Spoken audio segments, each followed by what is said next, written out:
Survey करो अखिलेश चोरवा के अच्छा। जो उनकी राइटर के नाम पर ढप्पा लगा देले बा। सबसे बड़ा जी। जातिवाद फैलावे वाला दूगो छोकरा बड़ा सब कौन? रउआ सब के खुलासा आज कह देता रही। एगो समारा एगो गौतमवा अच्छा मगहिया ना मगहिया के मोछ होला।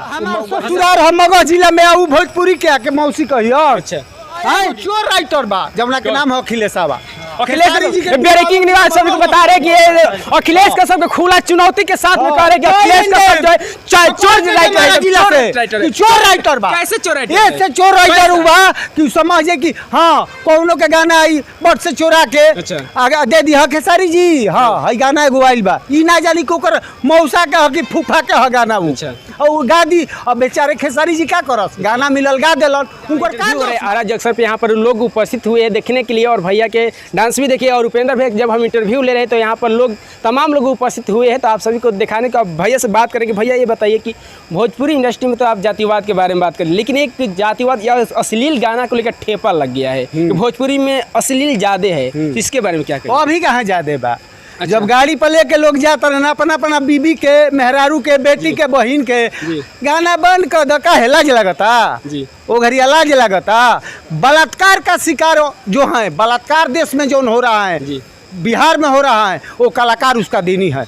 यह जिम्मेवारी है। कलाकार की वजह से बलात्कारी हो रहा है। का है पहले गाना हमारा है कि फेंक दिहले थरिया बलमू गईले झरिया पहुँचले कि ना जी। उठे हिया में लहरिया जी। पहुँचले कि ना पहले वो गाना रहे। लेकिन आज के गाना क्या है? बस उहे बा कि चिंटुआ के दीदी माजा मार लेबे दे माजा तो आता नहीं लोग भोजपुरी में मार दिलन कि सजे साजा हो गई। अच्छा हाँ तो ये बताइए कि जो अश्लील बढ़ रहा है लगातार दिन पे दिन बढ़ता जा रहा है और इसमें विवाद भी छेड़ा जा रहा है, तो किसकी जिम्मेवारी कौन होता रहा है, गायक या जनता? देखी एक जिम्मेवारी में पहले तो बा कि राइटर लिखत आरन जी।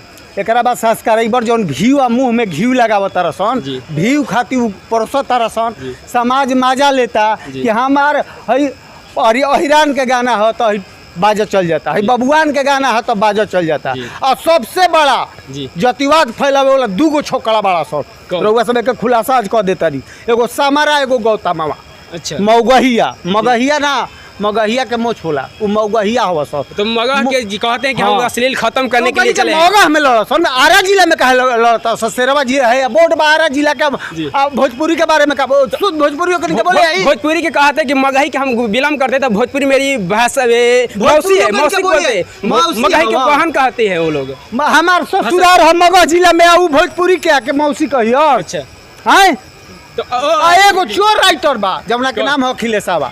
अखिलेश जी ब्रेकिंग न्यूज सभी को बता रहे कि अखिलेश का सबको खुला चुनौती के साथ में कह रहे कि अखिलेश का सब जो है चोर राइटर चोर राइटर बा। कैसे चोर राइटर? ऐसे चोर राइटर हुआ कि समझे कि हाँ कौनो के गाना आई बट से चोरा के अच्छा। आगे दे दी खेसारी जी। हाँ हई गाना एगो आइल बा ई ना जानी को कर मौसा के हकी फूफा के ह गाना उ अच्छा। और गा दी। अब बेचारे खेसारी जी क्या करस गाना मिलल गा देलन उनकर का दोष बा।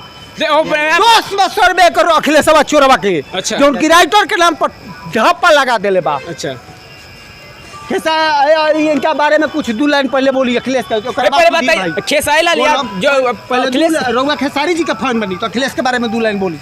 अखिलेश के सब बारे में आप क्या कहिएगा बताइए। एक तो भैया खुला चुनौती पे आरा स्टेशन पर चिल्ला के बोल रहे हैं कि अखिलेश का सब जो है चोर है बार बार बोल रहे हैं। सही बात है, सही बात चोर है। है तो। आप खेसारी लाल के फैन है फिर भी कह रहे हैं कि चोर है, भैया भी कहने वाले हम तो हमारा खेसारी लाल से संपर्क है, चाहे कुछ सीखते हैं अच्छा। तो जो बढ़िया काम कर रहे हैं उसी के लिए हम काम करेंगे। अच्छा। तो उससे सीख मिल रहा है हमारा। तो अखिलेश का सब चोर है, अखिलेश का सही सब बात चोर है। है। तो पहले हम विरोधी हैं उसका अखिलेश का सब क्या? हम जी। आप ये बताइए कि देखिए खेसारी लाल यादव के फैन है, खेसारी लाल यादव के हमेशा भैया भैया कहने वाले, हमेशा संग में रहते हैं अखिलेश का सब। उनका राइटर है जो कि दाहिना हाथ भी कहे जाते हैं। वही अखिलेश का सब के खुला चुनौती आजारा स्टेशन पे कह रहे हैं कि चोर है और ये भी उनका फैन हो गए हैं और अखिलेश का सब विरोधी कर रहे हैं उसके विरोधी हलाई है तो अच्छा। चोर हलाई है। देखिए हम अपने दोस्त के लेके आवत एंकर के सबसे बड़ा जान